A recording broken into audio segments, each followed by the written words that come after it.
This was the bank's money, about £2.60 million, being transported to London by train. But before the train even reached London, something happened. In just 15 minutes, £2.6 million was stolen. It became the biggest train robbery in the world. The whole world was shocked, and the way this robbery was carried out left people wondering how, despite such high security, the thieves managed to pull it off. The master planning behind the theft and the investigation by the authorities was extremely interesting, because this is the story of the Royal Train. There was a time in England when a very famous train ran called the Royal Train. It carried many postal service letters, and it was inside this train that the world's largest train robbery took place. But since the train mainly carried postal department goods, why would the thieves target it? The robbers already knew that in 1963 the train would be carrying 128 boxes worth about Rs 300 crore in today's value. All that money, packed inside those boxes, was being sent to London because banks in London were facing cash shortages. The Bank of England decided to send the funds there. On the day the boxes full of money were to be transported, the train carried not only postal goods, but also those 128 boxes containing £2.6 million.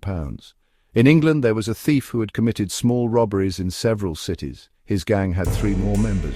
They had made good money through theft and kidnapping, but now they wanted a single heist big enough to make them rich for years, so big that they would never need to steal again. After many days of thinking, they heard about the Royal Train.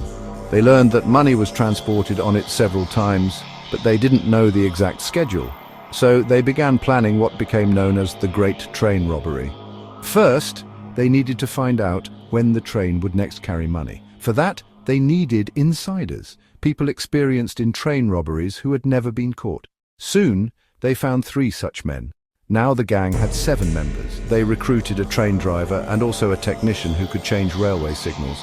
Both joined the plan. Eventually, the team grew to 15 members. Still, one key person was missing. Someone who could tell them the exact date money would be shipped. That information was closely guarded by the bank and postal authorities. Eventually they found a railway employee willing to provide the date. The big day was set, August 7th, 1963.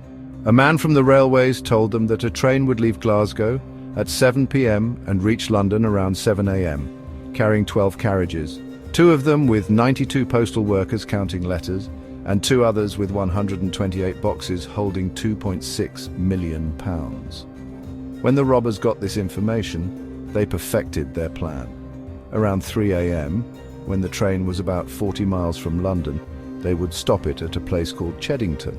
They brought a Range Rover and an old military truck. The technician's job was to tamper with the signal. They covered the green light and created a fake red light using a battery and bulb. Seeing the red signal, the train driver slowed and stopped, thinking it might be an emergency. Some robbers approached the driver, threatening him with an iron rod. They carried no guns or knives and told him to drive slowly when ordered. Others went to the rear coaches where the money was kept. As expected, the boxes were locked, but they had already practiced breaking them open with iron rods. Fortunately for them, most postal workers were asleep. They stopped the train, where their vehicles were waiting, unloaded the boxes and transferred them to the truck and car, all in about 15 minutes. They then told the driver to continue, and they drove away with the loot. By morning, the police knew the country's largest ever train robbery had occurred, worth £2.6 million. Investigations began immediately. Newspapers splashed the story on their front pages. Despite intense efforts, no leads surfaced until August 13th, when a local reported unusual vehicle activity near some farmhouses about 30 miles from the crime scene. Police searched a farmhouse and found 20 empty boxes that had once contained money. Fingerprints were lifted, and one matched a man who sold flowers and had visited the area often. He was arrested, and under questioning, more arrests followed. 12 of the 15 robbers were caught within 10 days. In 1964, 11 of them were sentenced to 30 years in prison. The remaining 3 were caught in 1968 and given the same sentence, but the police still didn't know who the railway insider was. Despite interrogating suspects, no one revealed the name. Only about 10% of the stolen money was ever recovered. By 1971, the UK's currency had changed, rendering the old notes worthless. Most believed the money had been spent within 8 years, but no proof existed. When the robbers were finally released after serving their terms, most were elderly. Years later, one of the gang members, Gordon Goody, was living in Spain. In a documentary interview, he revealed the name of the railway insider only because the man had died. He claimed they had promised never to reveal his identity while he was alive.